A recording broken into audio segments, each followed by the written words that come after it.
Very interesting answer, Ethan. And one of the things that you're taught in journalism school, especially in the process of either having an interview or a panel discussion or just a two-way discussion, is you go where the conversation takes you. Like, you don't have the pre-scripted question. No, you listen to the person's answer, then you ask the question. So if you had said that the defensive line is clearly like the best unit, I would have asked you more about that.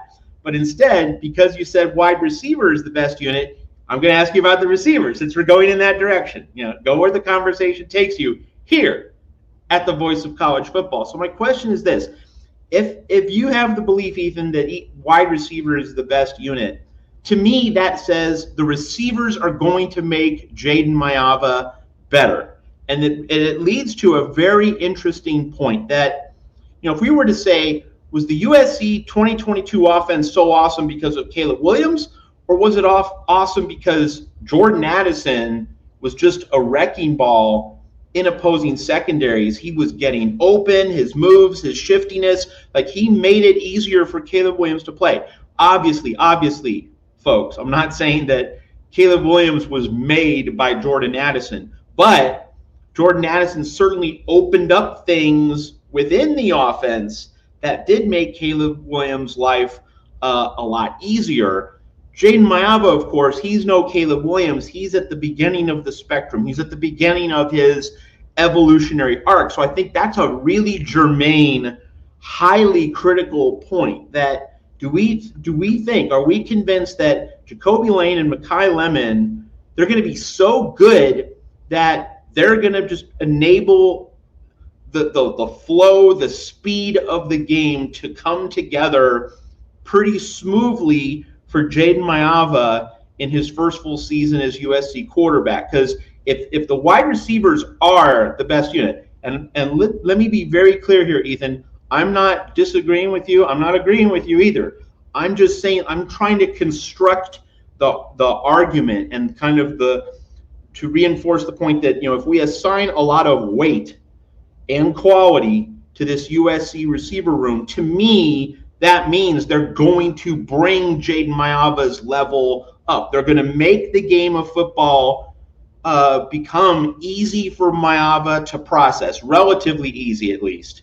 Do you think that is inherent to the idea that the wide receivers are USC's best position group?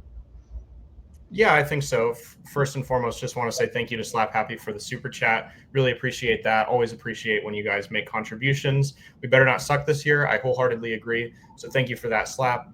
To move on to your point, Matt, about the wide receiver room, I do think that they're going to make Jaden Maiava better. I think you saw that just a little bit in the flashes that they showed last year. I think Jacoby Lane is a target that makes Jaden Maiava better in the red zone, and contrarily, Makai Lemon is a target that makes Jaden Maiava better just kind of everywhere else. And what I mean by that is obviously Jacoby Lane is big. He, he racked up the touchdowns last year, even though he didn't have the catches or the yards. He's, just a guy who, especially in the last few games, showed his reliability as a red zone target. And he was catching balls that Jaden Maiava threw that weren't necessarily the best. I mean, Jaden Maiava had his moments. He threw some great balls, but he also threw some shaky ones that he was benefited by having Jacoby Lane as his receiver, able to kind of go and get those fade routes. And I think that he's a receiver that just kind of allows Maiava to take a little bit more risks, even in the red zone, in terms of, throwing up some 50-50 balls, throwing some fade routes, and trusting Jacoby Lane to be able to go and get those because he showed the ability to do that. On the flip side, there's Makai Lemon, and I think this makes Lemon and Lane just such an intriguing duo, is like kind of almost a complement skills-wise, where Makai Lemon's a guy you want to get the ball in space and let him, run for those yards after catch. And I think that kind of allows Maiava to be confident, on 1st and 10 from the 25 and on 2nd and 7 from the 38, where he's just in these longer yard positions, with longer to go towards the end zone earlier in the game. He doesn't feel like he has to play hero ball. He can just kind of throw a 4-yard pass to Makai Lemon and he'll get the remaining 6 for the first down. that kind of dynamic receiver who can make defenders miss, who has the speed. And so I think both of them are going to make Mayava better in their own different kind of ways there. And they really play complementary football in that way. And that's all part of why I think that room is so, why people can be so confident in that room, because as a duo, they're not just both prolific, but they're different, and what they bring to the table is different. So they're going to make Mayava better in different ways, if that makes sense. And I think one of the big points of emphasis when we discuss football and when we discuss play selection, because obviously a way for so many fans and commentators, I include myself very much in this community, a way for so many of us to connect to and relate to football is play selection. Like, what play are you going to call? What would you do if you were calling the plays, if you had the play sheet? You know, we watch a game and we go 2nd and 5 at the 50. Well, I would do an off-tackle run here. Or no, I would do a screen here. You know, like, it's just the way that so many of us as football fans and commentators connect to the game, you know, playing along with, you know, what are we going to do next? And it does bring up the point that while run pass mix is obviously relevant, I'm not going to say it isn't, but this is something that I keep coming back to as a point of emphasis. And I think people who have watched me, listened to me here at the Voice of College Football, they know this about me. If you're still a little bit new, let me just say it now. It's not just whether you run or pass. It's the kind of run. It's the kind of pass. You can have very aggressive, exotic runs, and you can have very vanilla, conservative passes. And not just whether you're running or passing, but the way you're doing that it is really worth watching. And so, Ethan, the fact that you underscored, and it is a fact, that Makai Lemon and Jacoby Lane have very different playing styles, it does raise the point. It's not just going to be about how much USC throws the ball. It's what kind of plays, what kind of ways will Lincoln Riley use to get the ball into Makai Lemon's and Jacoby Lane's hands. You know, when we saw late last season that Jaden Mayava trusted Makai Lemon to make the catch in traffic, he would throw the 50-50 ball that Miller Moss was afraid to throw. But obviously, throw a receiver a 50-50 ball, it's a well that you don't want to go to too often. You know, unless you have, when Marshall had Randy Moss in the 1990s, you had someone who was just so absolutely dominant, such a unique physical freak. Okay, maybe the 50-50 ball to Randy Moss, yeah, but Makai Lemon's not Randy Moss. Jacoby Lane isn't Randy Moss. So you have to be sure that the kinds of plays and that you're scripting, the kind of routes that you're designing are fitting these skill sets. So it's not just run pass mix. It's important, don't get me wrong, but it's also the ways that USC will get them the ball. So Ethan, relative to the small sample size that we had late last season in terms of Jaden Mayava working with Makai Lemon and Jacoby Lane, is there like a new play in the playbook, something different on the play sheet that you think Lincoln Riley has in his grab bag? Now, obviously, we can't know this for sure, and we'll see this USC offense evolve as the season goes along. And once again, that slow on ramp with the easier games at first. I don't think Lincoln Riley's going to show a whole lot first few weeks. Wants to keep a few things hidden for Illinois, and then of course Michigan and Notre Dame in the midsection of the schedule. But just getting that first glimpse of how Mayava worked with Lemon and Lane, what do you think is kind of next in the progression, like the kind of design or style or thought process that you think can take something really good and lift it to the next level at USC? I think I'd love to see just both of them get hit over the middle more for different reasons. I think because Jacoby Lane has the height, you can kind of, get the ball. Like, I almost can see a situation where you have them run crossing routes and you try to get Jacoby Lane kind of behind Makai Lemon. So, and, his speed kind of pulls the defenders down a little bit. And then you kind of throw the ball over the top to Jacoby Lane. I'd love to see that. Just generally, like, getting the ball to the middle of the field with, Makai Lemon's speed, Jacoby Lane's height seems like a good idea. It feels like out of the two receivers, it feels like Mayava worked a little bit better with Jacoby Lane than with Makai Lemon, just because Makai Lemon was putting up pretty good numbers early in the season with Miller Moss. And, the whole season, it was more of a roller coaster. It wasn't like Mayava's fault necessarily that his production dipped. It wasn't like, it wasn't like he worked better with Moss. It was just like he, didn't work significantly better with Mayava either. There was like no change, but as soon as Mayava took over as quarterback, there was a very obvious spike in production with Jacoby Lane. So I'd be interested to see with Makai Lemon specifically how the play calling changes, because I think with Jacoby Lane, it's a lot simpler. You saw a lot more playground football, a lot more like, hey, go up and get this because you're a freak you have freak athleticism and you're tall and, you can go up and get this. Whereas with Makai Lemon, you have to be a little bit more creative just because you're trying to get him the ball in space. And, you don't necessarily, especially with Big Ten defenses, want to just throw like passes to the outside or, like screen passes every time, because you have really smart Big Ten secondary that are going to blow that up. So I think, it's about getting Makai Lemon the ball and letting him do the work with it. But it's also a little bit about, Makai Lemon's not a running back. You don't want to just like run tosses or run screens all the time. You kind of want to get him a few yards down the field before, he gets the ball. So I'd be curious to see what short routes and what, medium routes they dial up for Makai Lemon, because I think it's important that they really get that dialed in. All right, our friend Jeff Rodriguez, always something thoughtful to say here at the Voice of College Football on our show, USC Primetime Live. Jeff always brings the heat. He brings that 99-mile-an-hour Shohei Ohtani elite fastball on the outside corner. So here's a very interesting comment that I want to unpack from Jeff. The defense makes Jaden better because if they are a trap door, that means Riley runs 50% or more of the calls and doesn't make Mayava throw 50 times a game and destroys the guy like he did Miller Moss. Lots to unpack here, and really good thought-provoking insight from Jeff, as always. So this much every USC fan would agree on. We don't want Mayava throwing a ton of passes and just chucking it up, and Lincoln Riley bailing on the run game. Obvious point of agreement.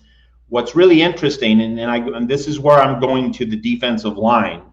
We've talked about the receivers, but let's now talk about the defensive line. If the defensive line is as good as a lot of people in the building at USC really do think it is, Ethan, it brings up a more nuanced point about run versus pass. That continuous discussion and that balance that Lincoln Riley has to get right this year. He did not get it right last year. Everyone would agree. But, in terms of run versus pass, obviously USC shouldn't be throwing the ball 40, 45, 50 times a game. Everyone agrees on that. But here's a nuance. Steve Spurrier at Florida, yes, he loved to throw the ball. But the other thing about Steve Spurrier that a lot of people forget from his 1990s heyday in Gainesville was that, when you gave him a lead, like a 2-touchdown, 10-point lead, he wouldn't stop throwing the ball, but he loved running the ball with the lead to shorten the game, squeeze the life out of the opposition. Spurrier basically believed in this notion. You throw for the lead and you run to protect the lead.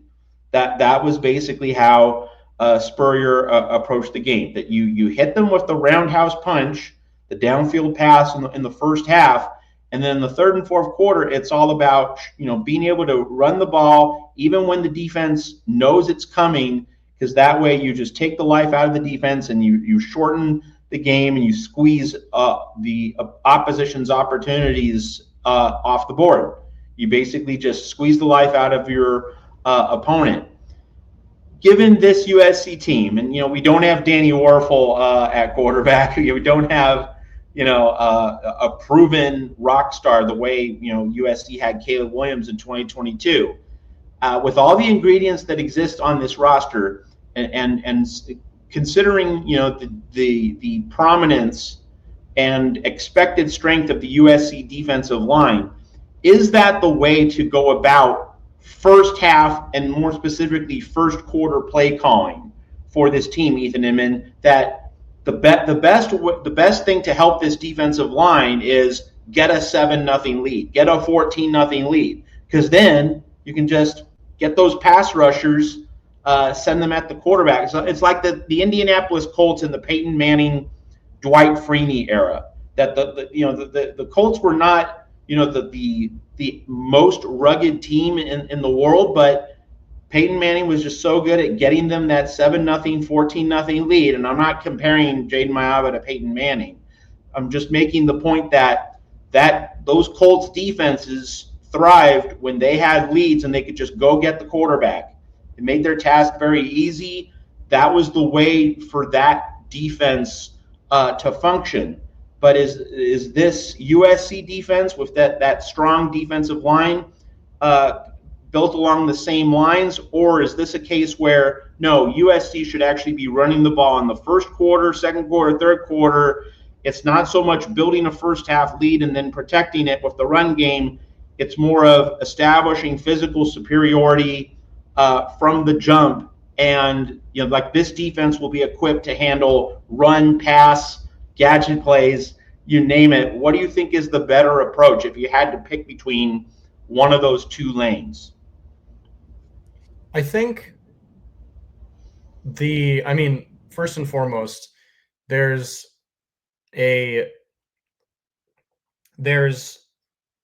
like obviously pretty much half the time you're going to see USC not getting the ball first. So it's not going to especially matter if they can get a lead because they have to, defend first.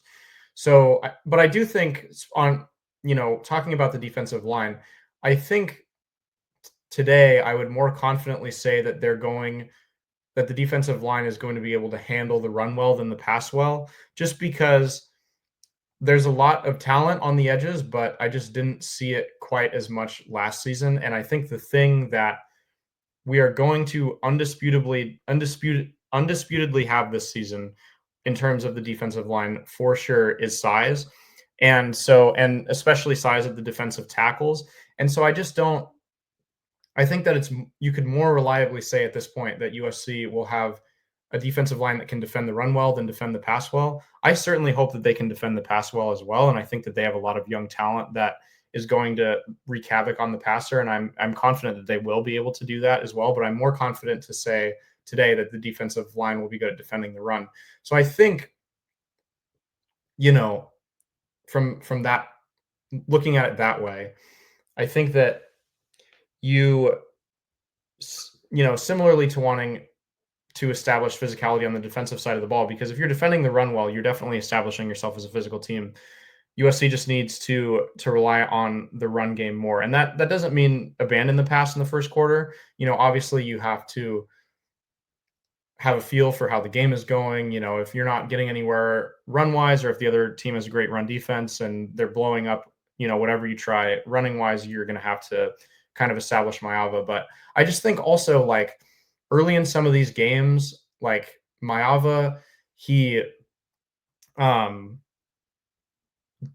struggled a little bit at times last season, clearly with confidence and with, it seemed like when he was playing confident football, he was playing great football. And when he was shaky, his mistakes kind of snowballed. So I just think that, with any quarterback, it's kind of like, if you're playing shortstop in a baseball game and the first ground ball that's hit to you, you have to like make a diving play for. Like you're going to be a lot more nervous and it's going to be a lot more difficult. If you get like, some medium hard ground balls right to where your glove is in between your legs, like it's going to, make things a lot easier. It'd be like almost facing the 7, 8, 9 hitters before you face the 1, 2, 3 hitters if you're a pitcher as well. Like, I just think, having him do the simple thing first, which is hand the ball off a couple of times, settling in, especially in these really hostile environments that you're going to face in Illinois and Nebraska and those kind of places. is just going to, make him settle in. He's like, okay, I'm a football player. I know how to play college football. Whereas if you kind of send him out there and your last message to him as Lincoln Riley is, hey, we really need 7 points on the board because that's what's going to unlock our defense. Like, I don't think you want to send that kind of message to him. I think the message always should be, hey, our defense has you no matter what happens. They're going to establish themselves physically. They're going to, establish that USC has a dominant front defensively. And so we're going to establish ourselves in terms of being physical as well on offense. And then that unlocks you. And I think, the quarterback is the key to any offense. So I just want to see on both sides of the ball, USC establish themselves physically and, in that regard, establishing the run even before establishing the